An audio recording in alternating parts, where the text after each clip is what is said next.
మొత్తంగా శుక్రవారం వచ్చేసింది. శుక్రవారం వచ్చిందంటే ఒక సరికొత్త మూవీతో ప్రతి ఒక్కరిని అలరించడానికి సినిమా ప్రపంచం కూడా మన ముందుకు వచ్చేస్తుంది. అయితే ఈ వారం భారతీయుడు 2 అనే చిత్రంతో శంకర్ దర్శకత్వంలో కమల్ హాసన్ నటించినటువంటి మూవీ అయితే వచ్చింది. మనందరికీ భారతీయుడు అనేటువంటి సినిమా ప్రతి ఒక్కరికి తెలిసిందే. అదప్పట్లో ఎంత సంచలనమైందో కూడా మనందరికీ తెలిసిందే. సామాజిక స్పృహ అనేటువంటి ఒక నేపథ్యంలో 1996లో వచ్చినటువంటి ఈ చిత్రం ఒక పెను సంచలనంగా భారతదేశంలో సరికొత్త రికార్డులు తిరగరాసింది. ఇప్పటికే కాదు, భవిష్యత్ తరాల సినిమాలకు కూడా ఒక ఇన్స్పిరేషన్గా నిలుస్తుందనడంలో ఎలాంటి డౌట్ కూడా అక్కర్లేదు. అయితే ఇప్పుడు రిలీజ్ అయినటువంటి భారతీయుడు 2 కొంత మిక్స్డ్ టాక్తో అయితే నడుస్తోంది. భారతీయుడు 3లో మొత్తం చిత్రాన్ని చూపించేటువంటి నేపథ్యంలో 2 కొంచెం ల్యాక్ చేశారనేటువంటి చర్చ అయితే నడుస్తోంది. అయితే ఈ చిత్రానికి సంబంధించి పాత భారతీయుడు స్మృతులకు సంబంధించి మనతో పాటు చర్చించడానికి డిస్కస్ చేయడానికి బత్తుల ప్రసాద్ గారు సీనియర్ ఫిలిం జర్నలిస్ట్ సిద్ధంగా ఉన్నారు. మనతో పాటు వారితో మాట్లాడదాం. ప్రసాద్ గారు నమస్కారం అండి. నమస్తే.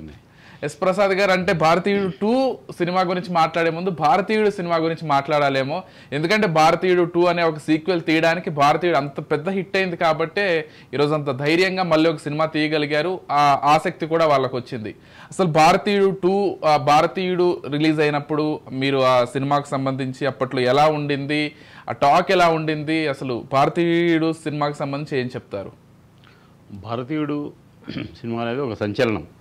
అన్ని విధాల సాంకేతికంగా కానీ, సబ్జెక్టు పరంగా కానీ, ముఖ్యంగా లంచగొండితనం, అవినీతి అనే దాని మీద సీనియర్ భారతీయుడు అంటే ఇద్దరు డ్యూయల్ క్యారెక్టర్ కదా, తండ్రి కొడుకు.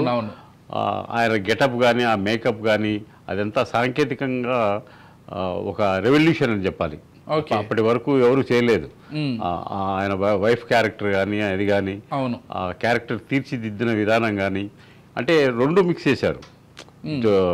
ఆధునికత మిక్స్ చేశారు, పాతతరం ఇది ఆయన మిలిటరీలో ఉండడము, ఆ మిలిటరీలో నుంచి రావడము, అవినీతి మీద ఆయన పోరాటం చేయడము. అప్పట్లో అది చాలా పెద్ద సంచలనం. సాంకేతిక పరంగా తీసుకుంటే ఇది మేకప్ ఇవన్నీ కాకుండా మంచి లవ్ స్టోరీ, మ్యూజిక్ కూడా సెల్ ఫోన్ ధ్వనిలా నవ్వేదన అనే ఒక కొత్త ప్రయోగం కానీ, అవన్నీ చాలా ఇప్పటికీ కూడా ఎవర్ గ్రీన్ సాంగ్స్. దాంట్లో ప్రతి సీన్ తీసుకోండి, ఇప్పటికి కూడా ఎన్నిసార్లు చూసినా చూడాలనిపిస్తుంది. అప్పట్లో అదొక పెద్ద సంచలనం, విప్లవాత్మకమైన మార్పు తీసుకొచ్చిన సినిమా అది. అవును, నన్ను అడిగితే ఖచ్చితంగా కమల్ హాసన్ అనేటువంటి ఒక వ్యక్తి ఆ సినిమాకు ఒక పెద్ద ప్లస్ పాయింట్ అని చెప్పుకోవాలి. అది కాకుండా ఆయన చాలా ఛాలెంజింగ్గా ఆ రోల్ని తీసుకొని మీరు అన్నట్లుగా తండ్రి పాత్ర, తల్లి పాత్ర, మళ్ళీ జూనియర్ కమల్ హాసన్ ఆ పాత్ర, ఈ మొత్తం అన్ని పాత్రలు చేసి అందరి మన్ననలు పొందాడు. అండ్ కమల్ హాసన్ యాక్టింగ్కి సంబంధించి, లేకపోతే కమల్ హాసన్కి సంబంధించి ఏం చెప్తారు మీరు?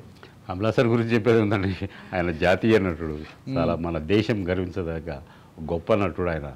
అది మనమే కాదు, హాలీవుడ్, బాలీవుడ్ అందరూ మెచ్చుకున్నటువంటి గొప్ప నటుడు ఆయన. మన దేశంలో పుట్టడం మన అదృష్టం. అవును, మన తెలుగు సినిమాలో కూడా ఎంట్రీ ఇచ్చేసారు కదా కల్కి తోటి విలన్ రోల్లో. అండ్ అది కూడా చేస్తే రీ ఎంట్రీ ఇంతకుముందు సినిమాల్లో చేశారు కానీ, స్వాతిముత్యం అవన్నీ ఆయన చేశారు కదా, డైరెక్ట్ సినిమాస్ చేశారు. మళ్ళీ రీ ఎంట్రీ అని చెప్పి విలన్ గా రీ ఎంట్రీ.